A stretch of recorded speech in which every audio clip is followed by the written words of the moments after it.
En ce monde, présence directe de toi, tout est fait de toi. Alors, que dire de tes amoureux? Pour eux, tout est terre sacrée, tout est prière efficace.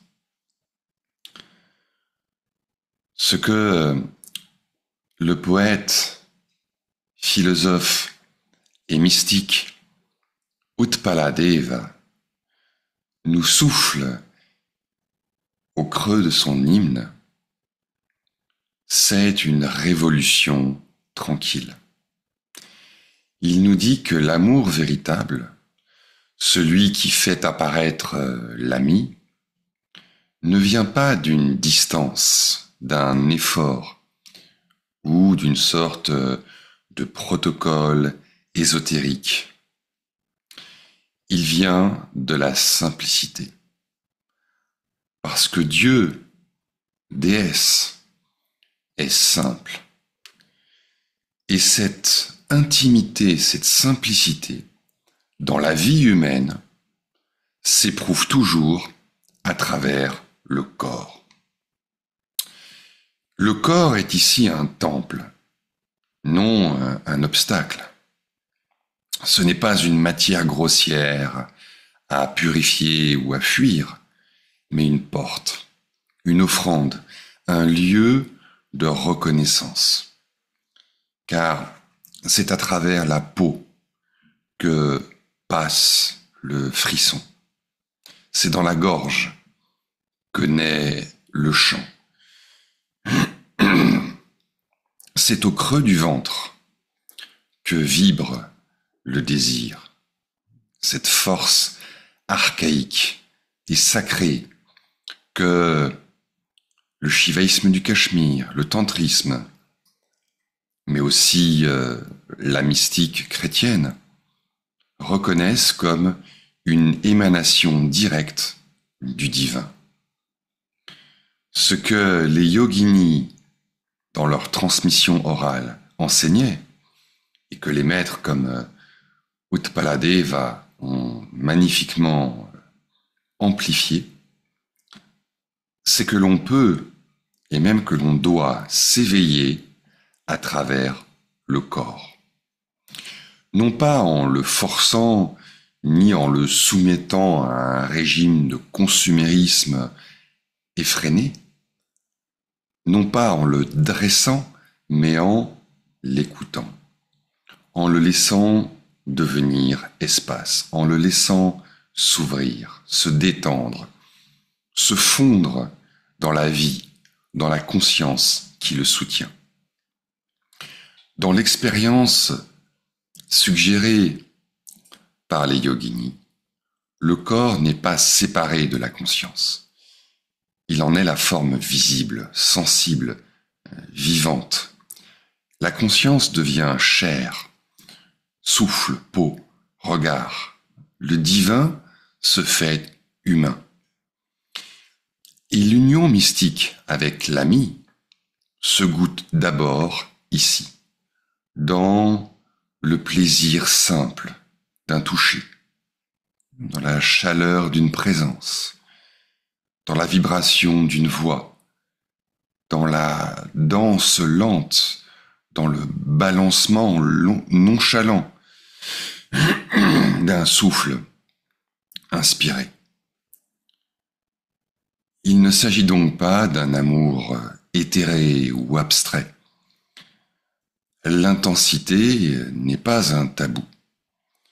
L'amour dont parle ici Utpaladeva et qui rend tout sacré est un feu incarné, une jouissance profonde, une extase sans objet. Ce n'est pas l'amour pour un autre séparé de soi, mais l'amour de ce qui est, de ce qui est transcendant, de ce qui est au-delà, mais qui est découvert en soi. Ce frémissement d'être en train d'être. C'est pourquoi il dit que l'ami apparaît sans qu'il y ait besoin de rituel de procédures, de techniques.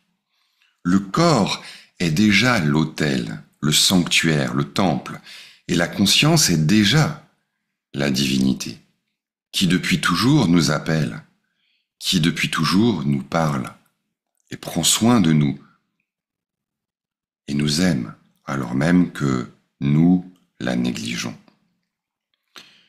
Donc, rien n'est à construire, tout est à reconnaître. Et dans cette reconnaissance, cette gratitude, tout devient sacré, même les larmes, même la fatigue, même l'élan du désir, même la peur. Car tout cela est le mouvement même de la déesse en nous. Cette Shakti toujours en train de danser dans notre chair, en train d'éclore en tant que notre chair. C'est pourquoi l'enseignement des yoginis invite non à dominer le corps, mais à l'habiter, comme on habite un temple. Habiter, ça veut dire aimer, le laisser devenir ce qu'il est, une onde de liberté. Il n'y a pas d'opposition ici entre le plaisir et l'éveil, entre la sensualité et la spiritualité. Le plaisir n'est pas un piège, il est un appel, il est un miroir dans lequel le divin, l'infini, vient parler. C'est comme un écho.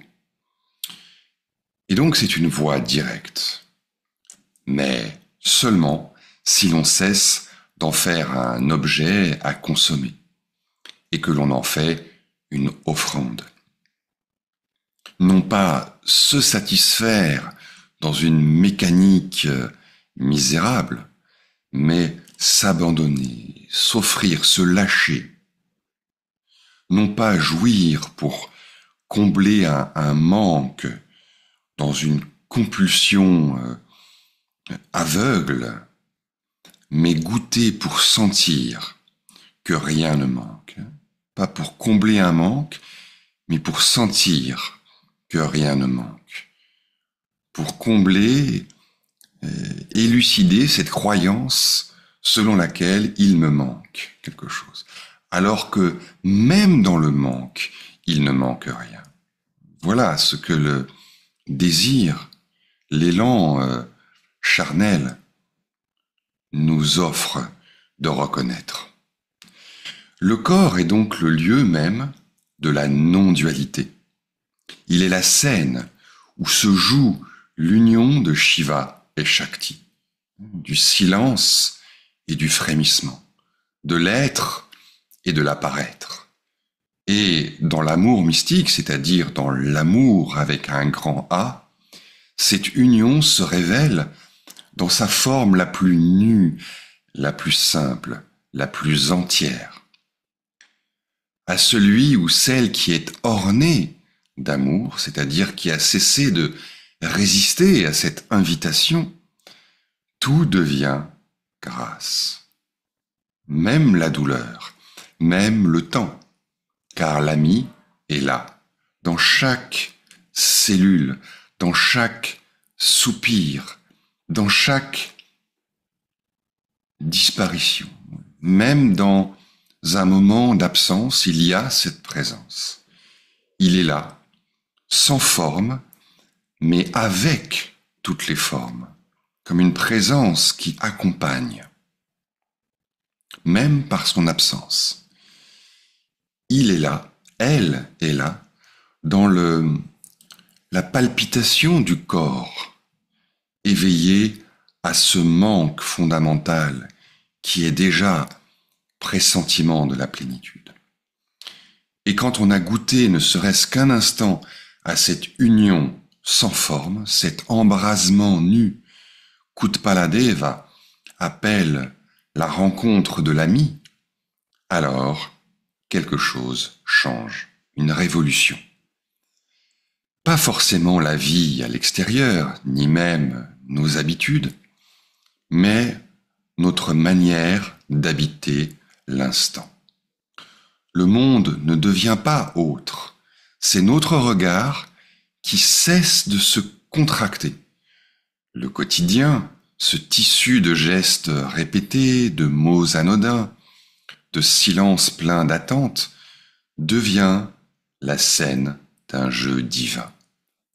Une main posée sur une table, une marche dans l'escalier, un regard échangé dans la rue, tout cela devient l'occasion d'un frémissement, d'un réveil, d'une offrande, non pas spectaculaire, mais tendre, discret. Et dans cette perspective, la spiritualité ne se vit plus à part, elle ne se réserve pas à des retraites, à des temples, à des pratiques.